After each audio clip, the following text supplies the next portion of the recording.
Bonjour à tous et à toutes et bienvenue au webinaire Mines et Environnement organisé par le ministère, oui, ça c'était mon ancien travail, organisé par l'Université du Québec en Abitibi-Témiscamingue. Alors, mon nom est Marie-Ève Lacombe, je suis votre animatrice aujourd'hui pour ce tout nouveau webinaire de la saison.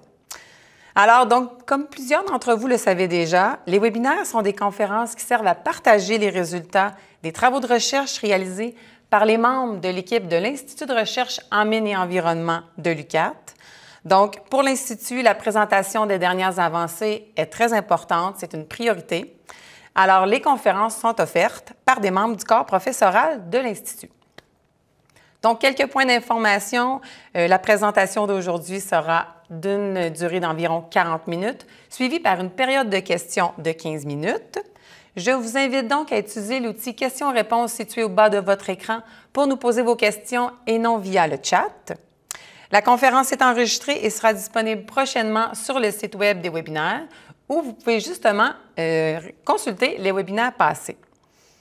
Alors, aujourd'hui, nous accueillons le professeur Vincent Boulanger-Martel qui nous présente sa conférence intitulée « Comportement thermo-hydro-géotechnique des aires d'entreposage de résidus filtrés situées en région de pergélisol continu, avancement issu d'un projet FRQNT de développement durable du secteur minier ». Alors, le professeur Boulanger-Martel est justement professeur à l'Institut de recherche en mines et environnement de l'UQAT depuis 2020. Il est d'ailleurs titulaire de la toute nouvelle chaire de recherche du Canada en géo-environnement minier des régions froides que nous venons d'annoncer cette semaine. Il détient un baccalauréat en génie géologique et une maîtrise et un doctorat en génie minéral. Ses expertises sont la restauration des sites miniers en région de pergélisol continu, la géotechnique minière des régions froides, l'analyse et la modélisation du comportement thermo-hydrogéotechnique des rejets miniers, les applications d'outils de télédétection pour le suivi d'ouvrages miniers, la durabilité des matériaux face au gel des gels, ainsi que la gestion de la neige sur les parcs à résidus miniers. Alors, je lui cède maintenant la parole et vous souhaite un bon webinaire. Merci Marie-Ève pour la belle introduction. Donc, tout ça nous amène directement là, au cœur du sujet sans trop d'attente, où je vais avoir une présentation qui a une structure relativement classique, là, où je vais vous présenter en introduction le contexte essentiellement, dans quel contexte ces travaux-là ont été faits, pourquoi. Puis je vais aussi mettre un peu une certaine base théorique aux différentes notions qu'on va aborder un petit peu plus tard dans la présentation, donc pour que vous ayez quelques notions entre les mains, des rafraîchissements pour certains, peut-être des nouvelles connaissances pour d'autres. Ensuite, je vais vous présenter le projet, les objectifs, donc du projet FRQNT en particulier, mais aussi du webinaire. Donc, étant donné que c'est un projet où on a fait beaucoup de choses, j'ai choisi deux aspects différents dont je vais vous parler aujourd'hui, dont je vais vous présenter. Donc, je vais vous les dire à ce moment-là. Je vais présenter ensuite la méthodologie, les principaux résultats, puis terminer avec les conclusions, les retombées, puis les perspectives des travaux qu'on a réalisés au cours des dernières années. Donc, comme introduction, on va commencer par parler de résidus miniers. Donc, j'imagine que si vous regardez ce webinaire-là, vous avez une certaine idée qu'est-ce que c'est des résidus miniers. Mais bon, pour certains d'entre vous qui sont peut-être un petit peu moins familiers, c'est en fait les rejets qui sont générés suite aux opérations, dans le fond, de concassage, de broyage et d'extraction des minéraux d'intérêt dans le minerai. Donc, c'est vraiment un processus minier, donc c'est les rejets qu'on doit gérer. C'est des matériaux qui sont relativement fins, comme vous pouvez voir sur les images là, à votre droite. Et dans le fond, ces rejets-là je vais appeler de manière conventionnelle, contiennent beaucoup d'eau. Donc, c'est des résidus en pulpe et peuvent avoir différentes consistances. Mais les résidus en pulpe ont été utilisés pendant longtemps, donc c'est des matériaux qui contiennent beaucoup d'eau.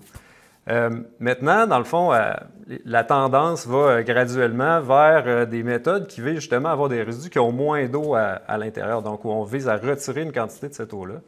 Dans le fond, des avenues du pourquoi, c'est bon, on peut réutiliser cette eau-là, dans le fond, dans le processus. Mais ultimement, on a aussi, dans le fond, quand les résidus contiennent moins d'eau, on a une stabilité géotechnique qui est un peu meilleure. Donc, on a des matériaux avec des meilleures propriétés avec lesquelles on peut construire nos aires d'entreposage, donc les secteurs où est-ce qu'on va stocker ces rejets-là. Dans les régions de pergélisol continu, puis bon, en fait, avant d'aller plus loin, là, les images d'en bas, là, je vais pointer ça avec mon pointeur. Donc ça, c'est des empilements où on a stocké justement des résidus filtrés. Ces résidus-là, bon, pour être stockés, sont souvent amenés par camion, sont souvent compactés en place.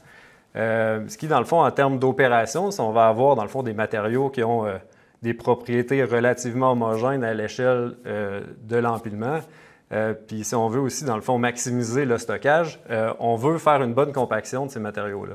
Donc, idéalement, les meilleures pratiques pour ça, c'est d'éviter, dans le fond, de déposer lorsqu'il y a de l'accumulation excessive d'eau à certains endroits, puis où est-ce qu'il y a de la neige. Donc ça, c'est les bonnes pratiques d'une manière générale lorsqu'on fait un parc à résidus filtré. C'est vrai en conditions nordiques, c'est vrai aussi, dans le fond, pour n'importe quelle opération là, qui a des résidus filtrés. Par contre, dans le fond, dans les régions de pergélisol continu, je vais en parler un petit peu plus tard de qu'est-ce que c'est le pergélisol, mais essentiellement, on a des conditions qui sont froides. Donc, le sol est froid et habituellement gelé. Et dans le fond, lors du processus de déposition, on vient ajouter des matériaux sur le pergélisol qui sont dégelés, qui sont relativement chauds comparativement aux températures du sol.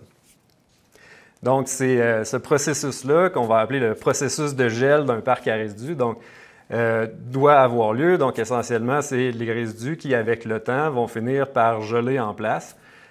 Puis bon, tout ça affecte d'un certain moment donné, dans le fond, les températures mesurées à l'intérieur, comment l'eau se déplace, mais aussi les propriétés géotechniques. Si on a des matériaux gelés versus des matériaux non gelés, on peut s'attendre à avoir un comportement qui peut être différent parfois. Donc, ça, c'est dans le fond le contexte général d'un parc à résidus, dans le fond, qui est dans ces conditions-là. Puis là, si on fait un certain bond dans le temps, ça nous amène à la restauration. Dans le fond, la restauration, probablement que plusieurs d'entre vous avez regardé plusieurs des webinaires qu'on a faits au courant des dernières années. On en parle beaucoup, donc la conception des systèmes de recouvrement. Il y en a un spécialement qui est fait pour dans le fond, le recouvrement isolant qui existe pour les régions froides, entre autres. Je ne répéterai pas nécessairement cette portion-là. Par contre, un aspect qu'on n'a pas discuté jusqu'à présent, pas beaucoup du moins, c'est que les parcs à résidus, dans le fond, par la nature des matériaux, vont avoir tendance à se tasser un petit peu, à déformer un petit peu avec le temps. Donc, ça peut être c'est pas nécessairement des tassements qui sont majeurs, mais c'est un processus naturel du fait que des matériaux, dans le fond, doivent se placer, si vous voulez, avec le temps. Donc, tout ça implique que c'est un paramètre qu'on doit prendre en compte quand on conçoit nos systèmes de recouvrement, quand on opère les sites. Et ces mécanismes-là vont être, dans le fond, une fonction des propriétés de nos matériaux. Donc, voilà pourquoi les mettre en place comme il faut est vraiment important. Donc, les propriétés géotechniques de nos matériaux sont un paramètre important à voir. Maintenant, on va refaire un autre bond dans le temps, donc lorsqu'on est en opération, puis après, il y a quelque chose qui est vraiment important à mettre en place, c'est de suivre le comportement de nos ouvrages. Même chose en restauration.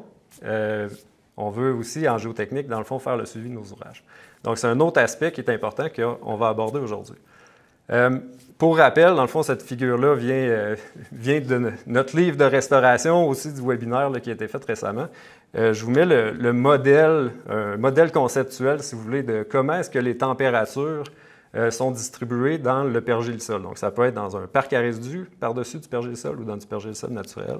Donc, essentiellement, à la surface, si vous avez les variations climatiques saisonnières et ces courbes-là qu'on appelle des courbes trompettes, j'ai de la misère à rester droite, représentent les températures maximales du côté droit et minimales qui peuvent être observées dans le sol en fonction de la profondeur.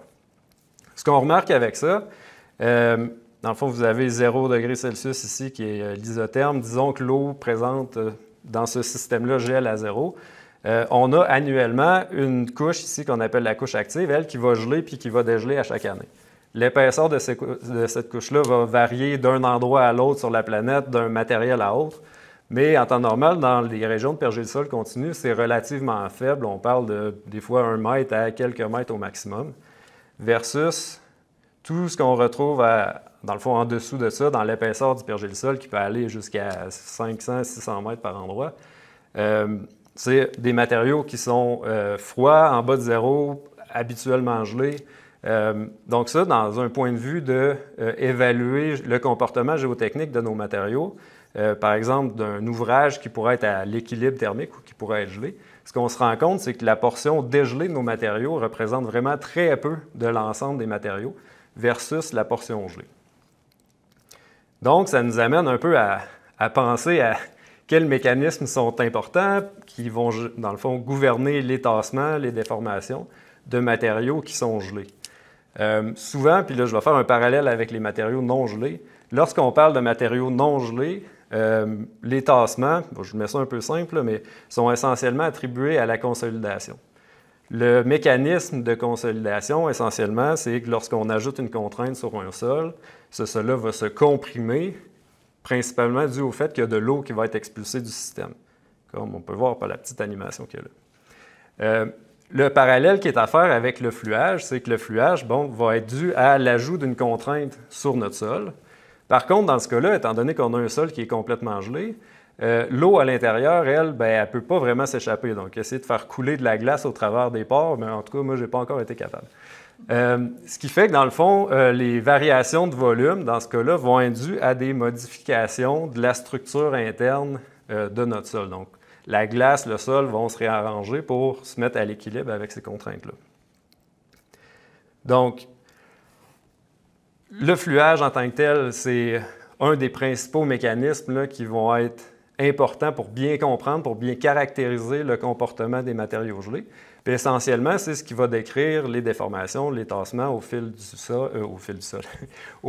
temps dans un ouvrage qui est comme ça. Maintenant, lorsqu'on veut travailler avec ces mécanismes-là, ce qu'on va vouloir faire, c'est un paquet, une série d'essais de laboratoire pour être capable de déterminer le comportement des matériaux dans différentes conditions. Donc, souvent, ce qu'on va vouloir faire, c'est, dans le fond, changer la contrainte puis voir quelle est la réponse de ce matériel-là à différents chargements. Puis là, on peut avoir différentes réponses. Donc, pour une contrainte donnée, on peut avoir un comportement qui est stationnaire, comme la figure ici, où lorsqu'on a un chargement, on a des légères déformations, mais après, ces déformations-là sont stables dans le temps.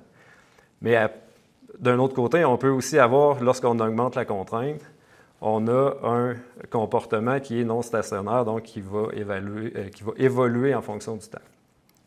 C'est vrai pour un changement de contrainte, mais aussi c'est vrai pour une contrainte appliquée aussi qui peut générer des résultats comme ça. Donc, essentiellement, ce que tout ça veut dire, c'est qu'on a besoin d'une loi de comportement pour être capable de bien décrire le comportement des matériaux. Et c'est environ ça. Dans ce cas-là, ce qu'on vise à présenter, donc epsilon, c'est les déformations, et t, c'est le temps. Donc, l'évolution des déformations en fonction du temps pour une contrainte ou des contraintes qui sont appliquées. Donc, une fois qu'on a ça, après, on a tout ce qu'il faut entre les mains pour bien comprendre nos matériaux puis bien concevoir ce qu'on a besoin de concevoir avec, dans le fond, en considérant le fluage, par exemple, pour ce cas-là. Donc, dans le cadre de ce projet-là, on s'attaque au fluage. Là, je viens de vendre le punch peut-être un peu pour plus tard. Mais la revue de littérature, dans le fond, lorsqu'on commence tout bon projet de recherche, la revue de littérature est très importante. Ce qu'on s'est rendu compte, c'est qu'il n'y a pas ou peu de données, en fait, sur les résidus filtrés, gelés, même les résidus en général. Donc, il y a très peu de données sur le fluage. Donc, on a vraiment un manque de connaissances sur le fluage des matériaux gelés associés aux résidus miniers. Par contre, ce qu'on sait des matériaux en général, parce qu'il y a certains travaux qui ont été faits sur ça, on sait que la température, la contrainte, le temps sont des facteurs qui vont affecter le fluage. Et aussi le degré de saturation, ce qui est vraiment important pour des résidus filtrés, parce que comme je le disais d'entrée de jeu, on enlève de l'eau, donc ces matériaux-là sont des matériaux qui sont non saturés. Donc, éventuellement, c'est ce qu'on va vouloir venir regarder. Là, on refait un bond dans le temps encore. Pour retourner vers, dans le fond, notre suivi, notre auscultation de notre système. Donc, une fois qu'on a des profils finaux qui sont atteints, on veut suivre l'évolution du comportement géotechnique de notre ouvrage.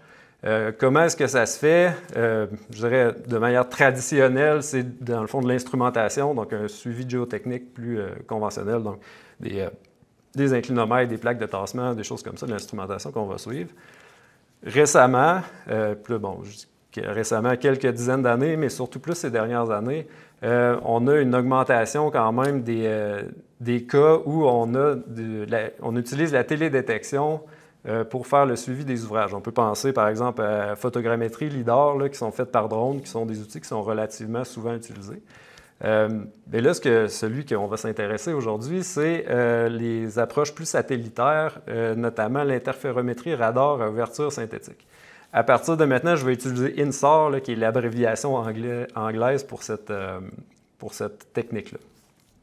Donc, qu'est-ce que c'est de l'INSAR? Essentiellement, on a des satellites, des constellations qui volent la planète à différentes périodes de visite. Donc, on peut avoir, typiquement, il y a une acquisition qui est faite aux semaines ou aux 2 semaines, 10, 12 jours dans ce coin-là, tout dépendant, dans le fond, des satellites qu'on regarde. Puis ces satellites-là acquièrent des images SAR, donc des images radar. Et essentiellement, ce qu'on peut faire, on peut utiliser ces images radars-là.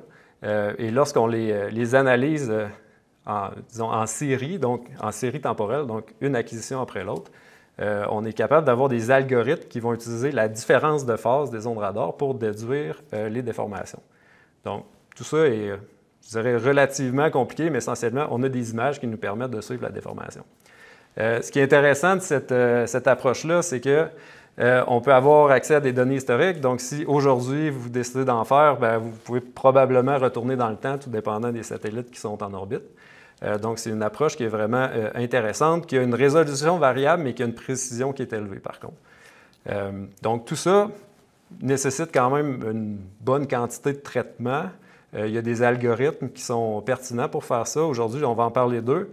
Je vais encore là m'arrêter un peu aux acronymes, là, la méthode PS et la méthode SBAS. Okay?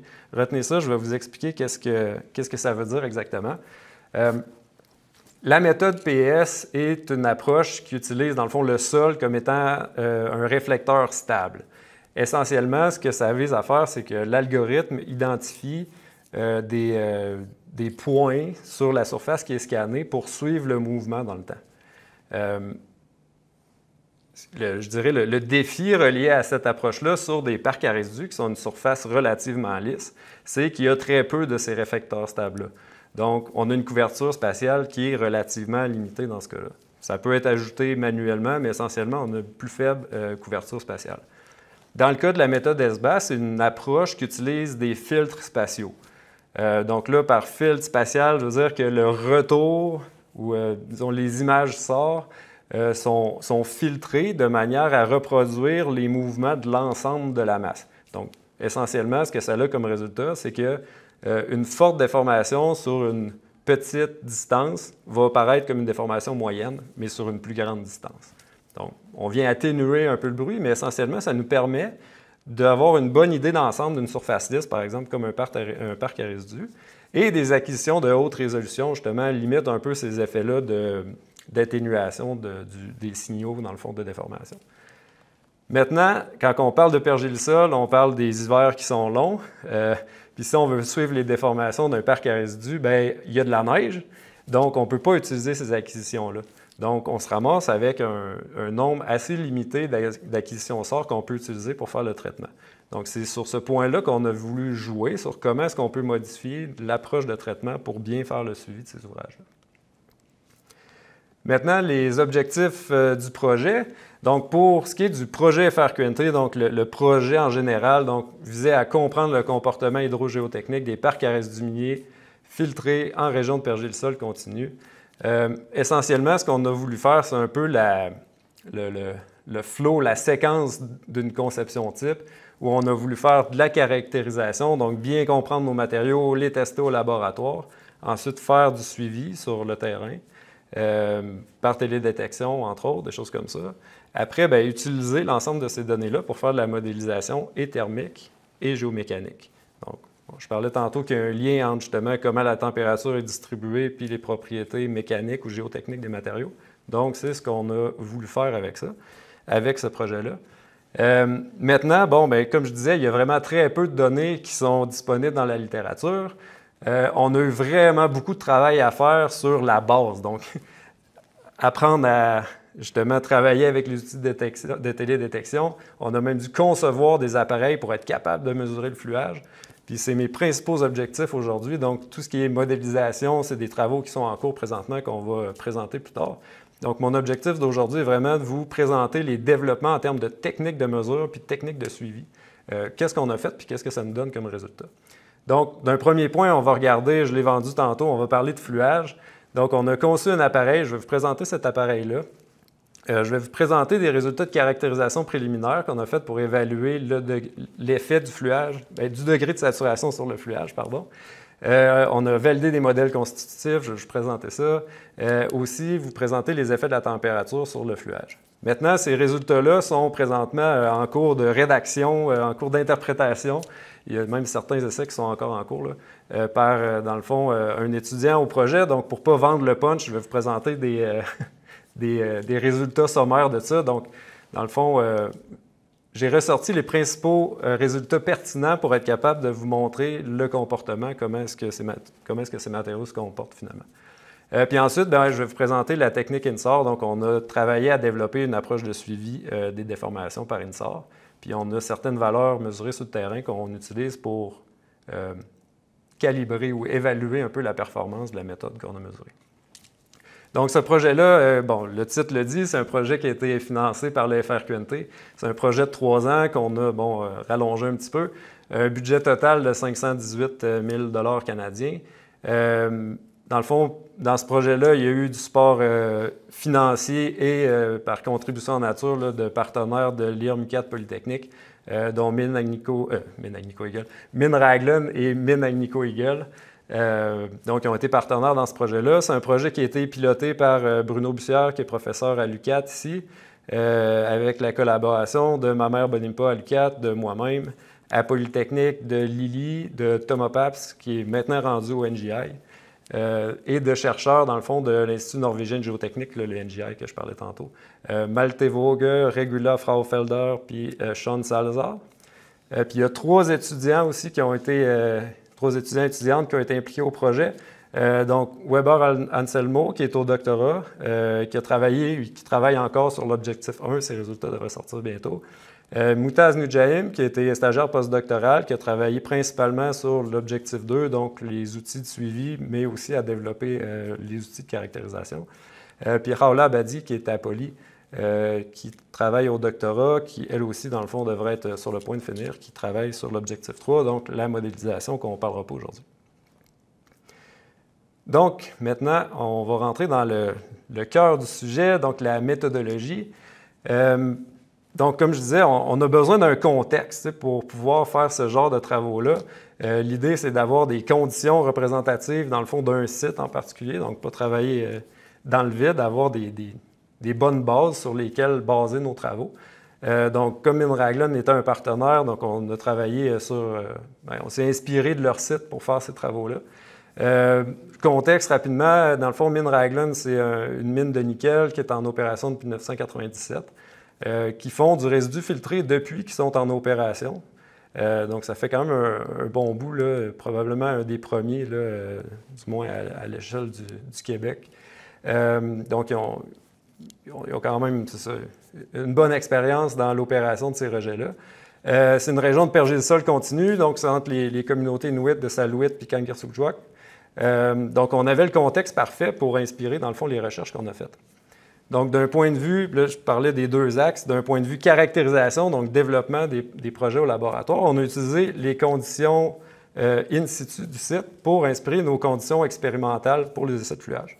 Donc, en tant que tel, on n'a pas voulu représenter exactement ce qui se passe à Raglan pour le parc à résidus, mais plutôt avoir des conditions réalistes d'un site qui pourrait être situé dans une région de pergélisol continu. Dans le cas, dans le fond, de l'approche INSAR, on a utilisé le parc à résidus, qui a certaines mesures qui ont été faites sur le parc à résidus, pour développer notre approche de cartographie des déplacements par INSAR. Donc, voici en primeur l'appareil de fluage.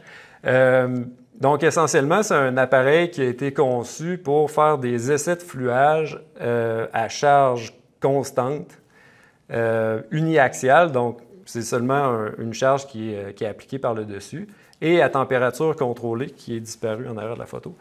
Donc, voici l'appareil. Essentiellement, cet appareil-là consiste à un bras de levier dans lequel on peut appliquer des charges, comme c'est le bras qui est ici, avec une structure comme ça où on a des poids libres, comme ici, que vous pouvez voir, qu'on peut ajouter pour incrémenter la charge de notre échantillon.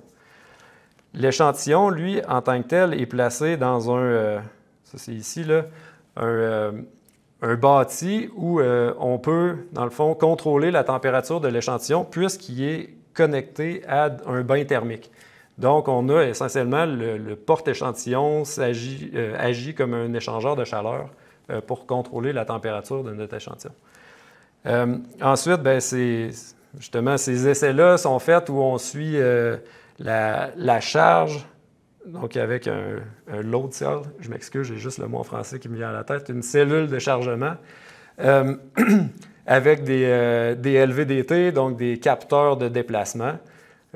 Et tout ça est fait dans une chambre qui est isolée aussi. Donc, notre appareil est installé, comme vous pouvez voir en bas, dans une boîte isolée. Et la boîte isolée est installée dans une chambre où on peut contrôler la température. Donc, on a 3 niveaux de contrôle sur la température, ce qui nous permet à l'intérieur de notre chambre, au niveau de notre échantillon, d'avoir des températures qui sont assez stables. On a procédé au calibrage de nos capteurs pour s'assurer que ce qu'on mesure, c'est la bonne chose. Pour les capteurs de charge, pour les capteurs de déplacement et aussi pour les thermistances, donc les mesures de température. Et on a utilisé, en fait, la première chose qu'on a faite, c'est de valider notre appareil. Donc, on a évalué la stabilité, la précision de nos capteurs pendant des essais, donc des essais préliminaires, là, un peu sacrificiels, qu'on a utilisés pour mieux calibrer, si vous voulez, notre appareil.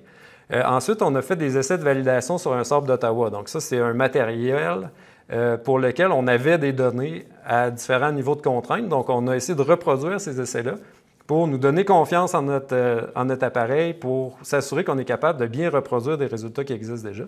Et ensuite, on a utilisé des résidus de Raglan, qui sont vraiment des résidus types là, pour des mines de roche dure, pour faire différents types d'essais. Donc, des essais à court terme, des essais à plus long terme, des essais à chargement unique, donc un échantillon qui est laissé pour longtemps, ou des chargements par étapes. Donc aujourd'hui, je vais vous présenter, dans le fond, une bonne manière de visualiser ça, là, des essais court terme chargés par étapes qu'on a fait, dans le fond, à différents degrés de saturation et à différentes températures. Donc là, ça va vous permettre d'avoir une bonne idée du comportement général de ces matériaux-là en fonction du degré de saturation et en fonction de la température. Les échantillons ont été préparés, d'abord homogénéisés, laissés sur place, donner le temps que l'humidité se rééquilibre. Les échantillons ont été placés dans des moules à remblai ou dans des éprouvettes, là, donc de 5 cm de diamètre par 10 de hauteur. Ça a été mis dans une chambre froide pour, dans le fond, acclimater ces échantillons-là aux températures qu'on voulait tester, avec un temps de préparation là, qui prend 6 à 10 jours par lot d'échantillons environ. Puis vous avez du côté droit, ici, là, dans le fond, des exemples d'échantillons qui ont été installés là, dans le porte-échantillon, dans l'appareil en tant que tel.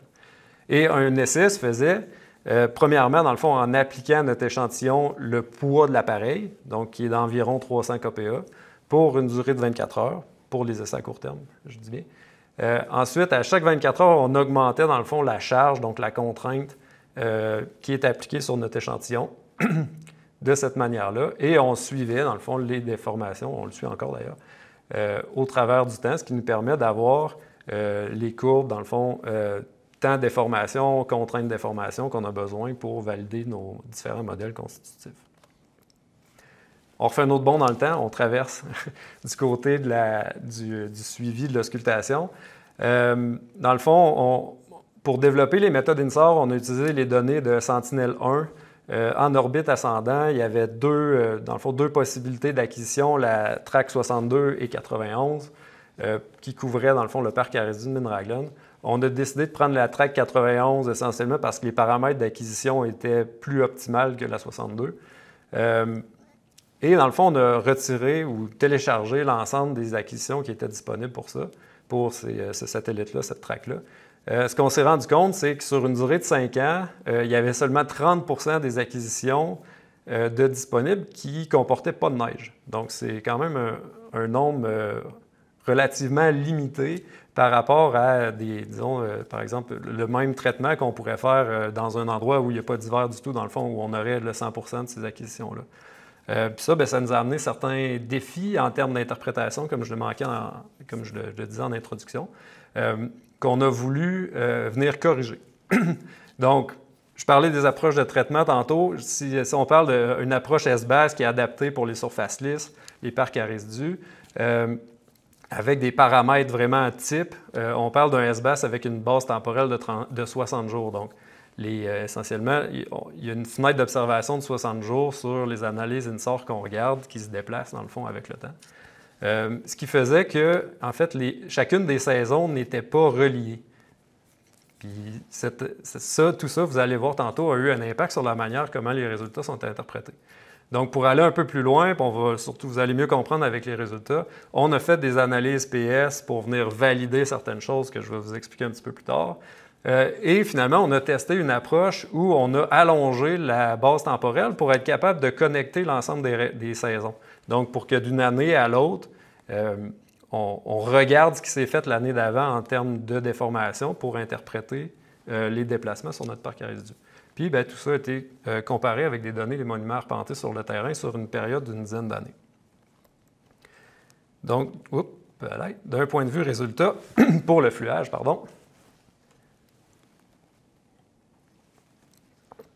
on a évalué, premièrement, la stabilité et la précision de nos capteurs. Ce que vous voyez à gauche, des mesures de température sont vraiment stables. On est définitivement à l'intérieur des normes. Pour ce qui est des chargements appliqués puis des contraintes, ce qu'on voulait voir, en fait, c'est qu'il n'y ait pas vraiment de variation durant la période où nos charges étaient appliquées, ce qu'on voit bien. On sait que les capteurs donnaient les bonnes valeurs. Un défi qu'on a eu, on le voit bien dans la petite animation ici, c'est que notre premier concept de plaque de refroidissement amenait à une certaine rotation de notre échantillon, ce qui n'est pas désiré, dans le fond, dans un cas comme ça. On le voit surtout à la fin, qui nous amenait à certaines erreurs vers la fin de nos mesures. Donc, ce qui nous a amené à adapter un peu notre design, notre conception de système de refroidissement, de partir d'une approche comme ça, où tout est un peu libre, à de quoi d'un peu plus heavy duty, haute capacité, qui était, dans le fond, conçu spécialement pour ça, avec, dans le fond, des bras qui empêchaient la torsion des échantillons. Donc, on a quand même fait un peu le même processus de revalider l'ensemble des résultats qui ont été obtenus par ce setup-là. Puis, depuis maintenant, c'est avec cette porte-échantillon-là qu'on travaille. Donc, une des validations qu'on a faites, c'est sur des matériaux connus. Donc, le sable d'Ottawa, qui est relativement connu en géotechnique en général, où on a voulu, dans le fond, utiliser des contraintes qui proviennent de la littérature, puis obtenir justement les courbes temps-déformation pour ces différentes contraintes-là sur du sable d'Ottawa dans notre appareil. Et ce qu'on se rend compte avec la figure qu'il y a là, donc vous voyez les déformations ici, puis le temps, c'est qu'on est pas mal dessus, là. C'est un des exemples, mais vous allez devoir me croire sur parole que la plupart ressemblent à ça aussi, là. Donc, on est capable de bien représenter des matériaux de la littérature. Maintenant, on a, comme je le disais tantôt, poussé notre analyse un petit peu plus. Donc, on est allé vers évaluer les effets du degré de saturation. Donc, vous avez un exemple ici pour un échantillon saturé à moins 6 degrés. Donc, ce qu'on voit sur l'axe vertical, c'est les déformations en pourcent et le temps d'essai ici sur l'axe des Y. Et chacune des petites marches que vous voyez là, c'est une étape de chargement différente. Vous avez les niveaux de contrainte ici dans le graphique qui est là. Essentiellement, on varie entre 300 kPa, qui est le poids de l'appareil, jusqu'à 1,7 MPa, donc 1786 kPa. Puis ce qu'on observe dans ce cas-là, c'est le comportement d'un matériel qui est quand même capable d'en prendre pas mal, puis qui a un comportement ductile. Donc, utilisons ça comme base de comparaison. Dans le cas où on diminue le degré de saturation, donc là, ici, vous avez la même approche, donc déformation, l'échelle est un peu différente en fonction du temps, où on a les mêmes étapes, donc c'était les mêmes séquences de chargement. Et ce qu'on voit ici dans ce cas-là, c'est que les 4 premières étapes, on a un comportement qui est relativement similaire à l'échantillon qui est saturé, mais avec des déformations un peu plus importantes. Puis à partir, dans le fond, du 5e et jusqu'au 6e, notre échantillon finit par rupturer. Donc, c'est un comportement qu'on veut avoir quand on teste des matériaux, on veut justement les amener jusqu'à la rupture. Puis ça, on a réussi à l'avoir là, pour l'échantillon à 80 % de saturation. Et dans le cas de 65 %, on a sensiblement le même comportement, mais une rupture qui arrive un peu plus tôt que l'échantillon à 80 %. Donc, si vous regardez ici, c'est les 3 mêmes courbes que je vous ai présentées, mais mises sur un et seul graphique. Donc, vous voyez encore les déformations ici et le temps. Et ce qu'on voit ici en orange, c'est l'échantillon saturé. Ici, c'est l'échantillon à 80 % et ici, c'est l'échantillon à 65 %. Donc, ce que ça nous permet d'observer, tout ça, c'est qu'essentiellement, la résistance au fluage tend à diminuer avec une diminution du degré de saturation. Donc, un échantillon saturé a une meilleure résistance au fluage qu'un échantillon qui est moins saturé dans les plages qu'on a testées, évidemment. Donc, ces résultats-là, on a pu utiliser des modèles. Il y en a plusieurs qui ont été testés. Ce qu'on s'est rendu compte, c'est que le modèle de Vialov fonctionne relativement bien pour ces matériaux-là. Je vais vous éviter les détails, là, mais vous avez les équations ici à droite. Et en fait, ce qui est intéressant avec ce modèle-là, c'est qu'il y a seulement 2 paramètres, qui sont des paramètres empiriques, qu'on doit calibrer pour nos matériaux pour être capable d'avoir une relativement bonne correspondance. Donc, c'est bien. On a un outil que peut-être on va pouvoir utiliser pour aller plus loin. Par contre, ça, c'est des choses qui sont en cours maintenant, donc on a un peu plus de travail à faire sur ça pour mieux rentrer les effets du degré de saturation puis les effets de la température, qu'on va parler tout juste après aussi. Pour ce qui est des effets de la température, vous avez 2 échantillons ici, donc on parle encore de déformation en fonction du temps. Et ici, c'est les différentes phases des essais qui ont été décortiquées, si vous voulez, et mises une par-dessus l'autre pour mieux le voir. Mais on va utiliser la figure de gauche. La courbe bleue ici représente un échantillon qui a été fait à -4. Un échantillon à -6, là, puis si vous comparez avec ce qui a été fait avant, va donner des courbes qui sont relativement similaires à celles-là. Donc, -6, -4, on a des courbes qui ressemblent à ça. Et la courbe en orange-jaune, qui est ici, couleur autobus scolaire, observe des déformations qui vont un peu plus vite. Donc, à chaque étape de chargement, on a des déformations qui sont plus importantes que les échantillons qui sont à -4 puis à -6. Donc, les résultats-là, de manière préliminaire, là, ce que ça nous indique, c'est que plus la température est froide dans ces plages de température-là, plus la résistance est importante, surtout entre -2 et -4.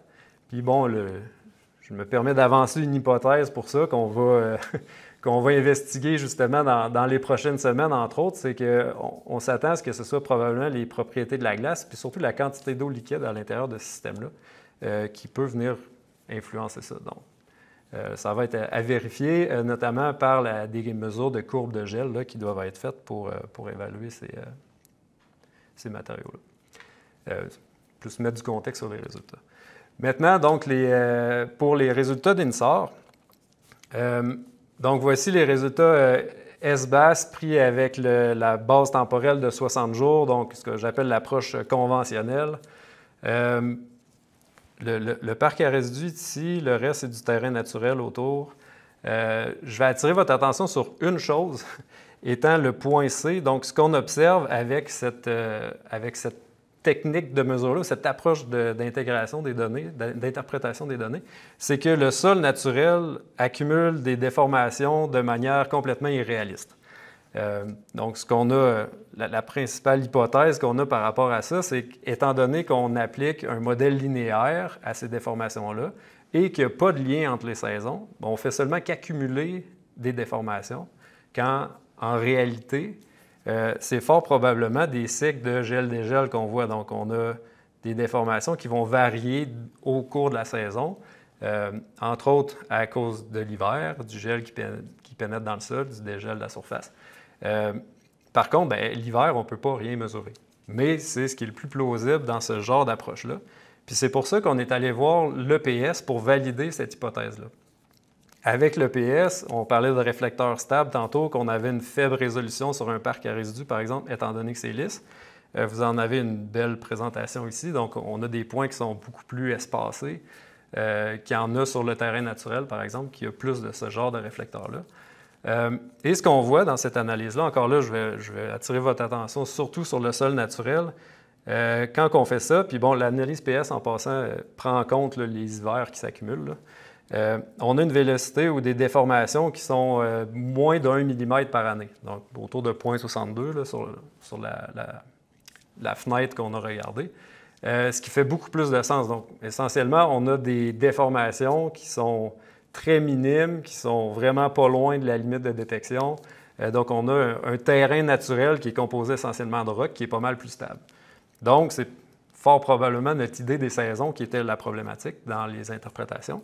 Donc, quand on est allé vers le modèle à 320 jours, donc où là, les saisons étaient reliées une entre autres, si on regarde pour le carré A, justement, ou le carré jaune, c'est exactement ce qu'on observe. Donc, on a la même chose que les analyses PS, donc des vélocités inférieures à 1 mm par année, ce qui est beaucoup plus normal pour un sol naturel dans ces conditions-là, où il y a du roc partout en prédominance. Et là, bien, à partir de ça, on était capable d'évaluer sur le parc à résidus, c'était quoi l'ampleur de déformation. Donc, grosso modo, on a un peu de soulèvement sur le dessus, un peu de soulèvement sur la pente est, un petit peu de subsidence sur la pente sud. Ça, c'est les taux de déformation moyens mesurés par le SBAS. Essentiellement, c'est pratiquement rien, donc c'est des déplacements qui sont vraiment, vraiment faibles, inférieurs à 5 mm par année. Donc, les résultats, c'est ça qui nous donne. Nous, ce qu'on a voulu faire, dans le fond, d'aller voir, c'est comment est-ce que tout ça se comparait un peu avec ce qui est mesuré sur le terrain. Est-ce que c'est cohérent? Donc, oui, les déformations sont faibles, mais est-ce que ça représente quand même ce qui est mesuré sur le site?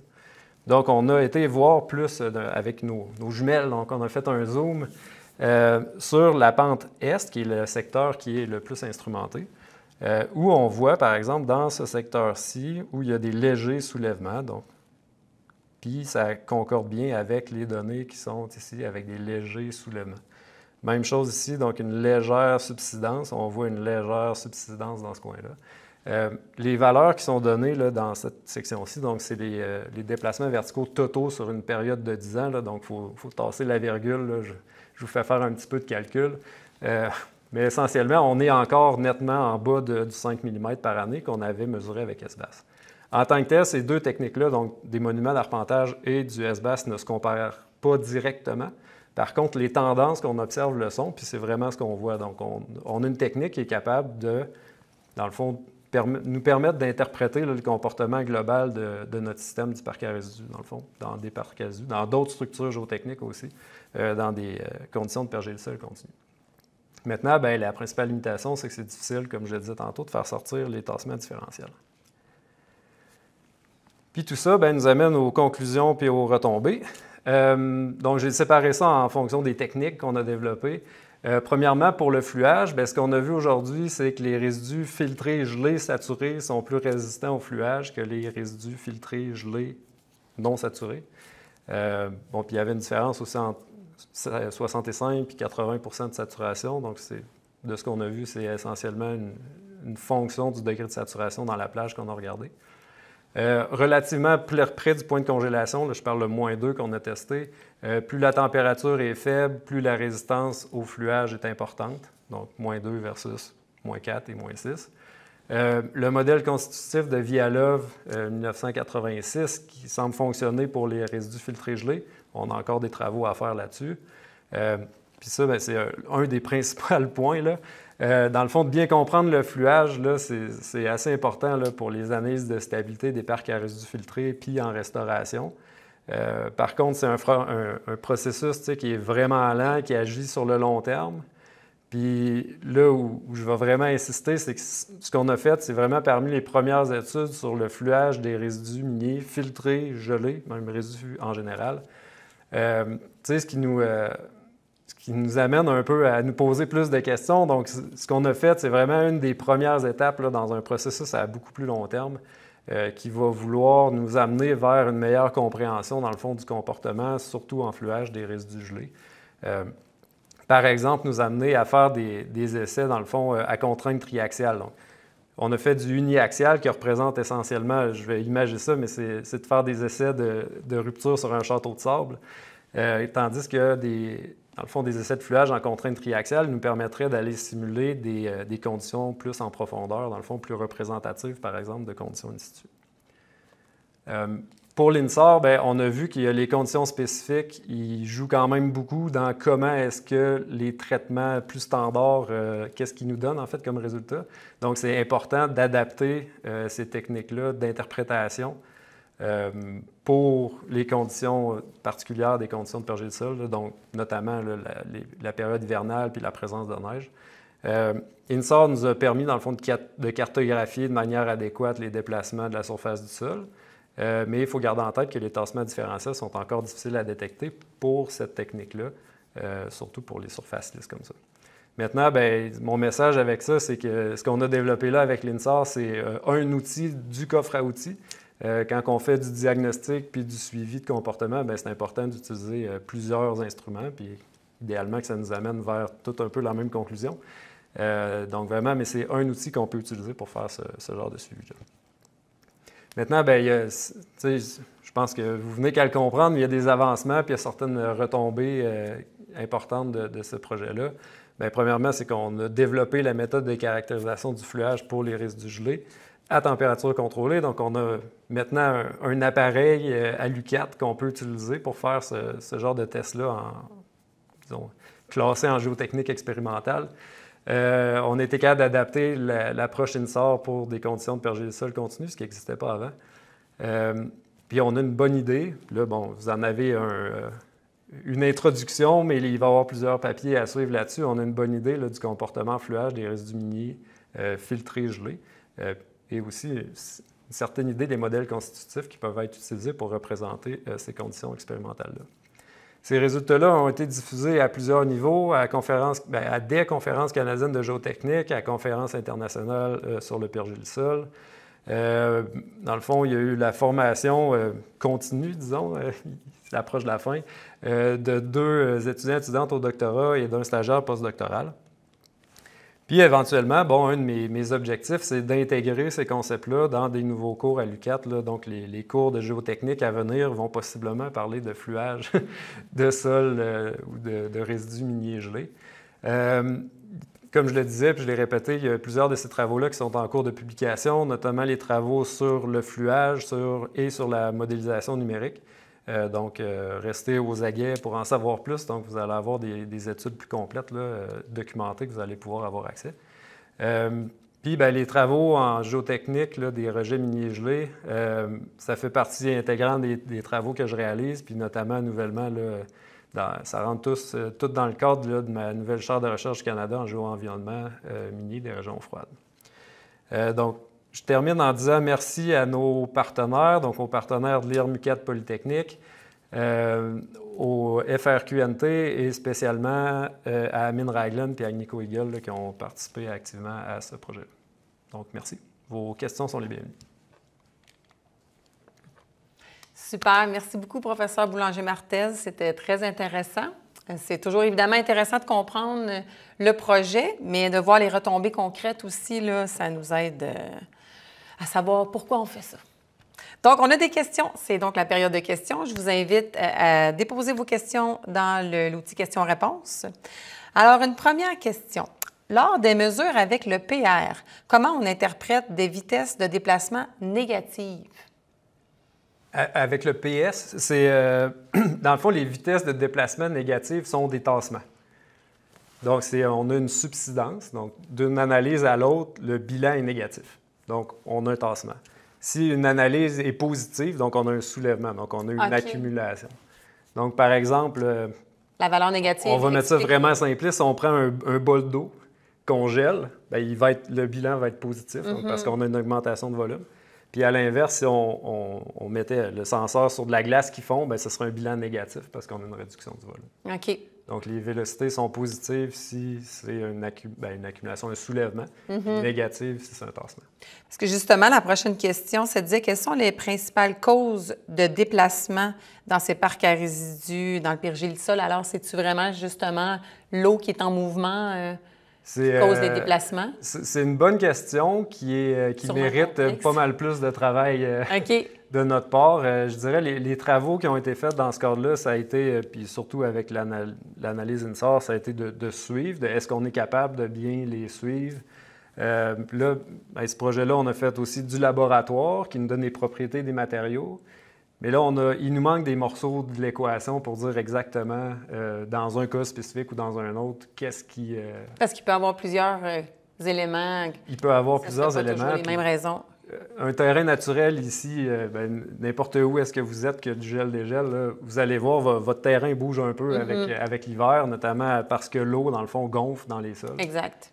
Donc, d'une manière ou d'une autre, proche de la surface, ça peut faire partie des réponses, mais la raison exacte, on ne la sait pas encore. Donc, un prochain projet, peut-être? Certainement la continuité, pardon. Parfait, super, merci beaucoup. Donc maintenant, est-ce que la salinité des résidus pourrait affecter le fluage et avez-vous prévu de la considérer dans vos travaux? C'est une très bonne question. La salinité va changer la quantité d'eau liquide qu'il y a à l'intérieur d'un sol à une température donnée en bas de zéro. Ça fait beaucoup d'informations dans la même phrase. On va décortiquer. C'est ça. Donc, on va jouer finalement sur la courbe de gel. Donc, si on voit qu'on fait un essai de fluage à -2 avec de l'eau pure, puis à -4 avec de l'eau pure aussi, puis il y a un comportement qui est différent, on pense que c'est entre autres dû à la courbe de gel. Mais, comment dire, c'est des choses qu'on est en train de vérifier présentement, là. Puis je ne suis pas quelqu'un qui aime nécessairement lancer des hypothèses et des réponses comme ça. Je peux comprendre. Mais tu sais, la réponse, c'est peut-être, est-ce qu'on pense le faire pas à l'heure actuelle, dans le sens que faire ces essais-là, c'est vraiment, vraiment, vraiment long. Pour quelle raison? Bien, parce que les essais, la durée d'un essai est super longue. OK. Des essais court terme, c'est une journée par contrainte. On fait 10 contraintes, donc c'est une semaine. Il y a au moins une semaine de préparation puis de stabilisation de l'échantillon avant, plus le post-démantèlement. Donc, dans un monde optimal où tout roulerait à 100 bien, on est capable de faire maximum avec les vacances, puis Avec la vie? une trentaine d'échantillons. Là, OK. Donc, Weber, qui travaille là-dessus depuis 4 ans, il a généré quand même beaucoup de résultats, mais au final, quand on regarde un fichier Excel, on fait « Ouais, tu sais, ça n'a pas de l'air de tant que ça », mais c'est surtout à cause de la durée des essais. Les essais à plus long terme, ça peut aller à 200-300 heures qu'on laisse rouler pour voir comment est-ce que le fluage se stabilise avec... On a besoin à ce point-là de voir effectivement... Là, dans certains cas, oui, surtout ça. les travaux qu'on fait dans le cadre de ce projet-là aussi, c'est de voir est-ce que l'information qu'on retire à court terme, avec des essais à court terme, est capable d'aller rejoindre des essais qu'on fait à plus long terme, à différentes contraintes, puis voir cette espèce de parallèle-là d'une manière expérimentale. Puis comme je disais, il y en a vraiment très peu qui ont travaillé sur le fluage. Il y en a été fait un petit peu, il y a quand même plusieurs années, sur les matériaux plus naturels. Là, c'est matériaux miniers, on a différents, les appareils sont un peu différents. Donc, il faut vraiment comprendre comment nos essais se comportent, puis comment nos matériaux se comportent, avant d'être capable d'aller jouer dans des paramètres, par exemple, comme la courbe de gel. OK. Parfait. Super, merci. Donc, maintenant, existe-t-il des techniques pour déterminer si l'eau départ d'un matériau est complètement gelée et la proportion d'eau gelée versus non gelée? Oui, il y en a. Il y a quand même plusieurs techniques. Il y en a des plus simples, il y en a des plus complexes. Justement, une estimation pourrait être de faire une courbe de gel au laboratoire, de savoir, pour telle salinité, justement, d'eau interstitielle, voici ce à quoi ça ressemble. Notre échantillon est à telle température, on peut estimer environ ça à ça. Donc ça, c'est la manière, je dirais, simple, facile d'avoir une estimation. Il y a des sondes qui peuvent être utilisées, donc vraiment des mesures directes, donc les sondes TDR, FD, les sondes de teneur en eau volumique. La plupart, ce que ces sondes-là mesurent, de manière un peu simplifiée, mais c'est essentiellement la portion gelée de l'eau, non gelée, pardon. Donc le senseur prend la glace comme de l'air un peu. OK. Donc on peut avoir une estimation encore avec une certaine incertitude, surtout vers la fin de la courbe, là. Avec ces techniques-là. Autrement, il y a NMR, donc c'est de la résonance magnétique, qui peuvent être utilisées pour aller voir à différentes températures c'est quoi la teneur en eau non gelée. Donc ça, c'est une mesure indirecte, mais sur un échantillon qui est directement mis dedans. Il y a aussi la tomographie qui peut être utilisée. Donc, il y a différentes techniques qui ont des implications en termes d'équipement puis de coûts aussi qui sont pas mal différentes. Donc, dépendant du niveau qu'on va aller, là, c'est des techniques. Il y a plusieurs options. Oui, exact. Parfait. Super. Maintenant, prochaine question. Avez-vous pris en compte le paramètre contrainte dans un contexte sismique? Intéressant, ça. Oui, c'est très intéressant, mais non, pas encore. OK. Pas encore, c'est ça, comme je disais, c'est un peu la base là, du... Comme vous mentionnez en introduction, là, vous êtes vraiment à établir la base. On commence à construire les connaissances. Pardon. On commence à construire les connaissances, donc là, on est allé sur, dans le fond, une approche statique pour l'instant. Puis éventuellement, c'est des choses qu'on voudrait faire là, à plus long terme. Oui, parfait. Donc, dans le cadre des travaux de votre nouvelle chaire, vous allez pouvoir aborder différents aspects Exactement. là-dessus. Super. Excellent. Donc, on aurait le temps pour une dernière petite question, si jamais on en a une ici en plein vol. Sinon, est-ce qu'il y a quelque chose que vous aimeriez mentionner par rapport à vos travaux, par rapport à ce projet-là? Bien, c'est, comment dire, j'aurais tendance à dire merci dans le sens que c'est pas un travail d'équipe. C'est pas un travail d'équipe. On a vu la grande diapo avec toutes les merci, les partenaires. Non, mais c'est pas un travail individuel. Exactement, c'est ça. Donc, on est plusieurs ici à l'UQAT, à Poly, par Poly, je veux dire Polytechnique Montréal, en Norvège. Nos partenaires industriels, les étudiants qui sont impliqués, les étudiantes. Donc, c'est vraiment, tu sais, ce qui fait que, puis là, je vais étendre à plus que juste ce projet-là, ce qui fait qu'on est capable d'avoir des projets de qualité, c'est cette interaction-là entre les différentes universités, les différentes personnes, nos partenaires aussi, que leur avis, leur opinion, leur expérience terrain est toujours appréciée pour rajouter justement cette composante-là que nous, des fois, comme chercheurs, on a un peu moins. Là.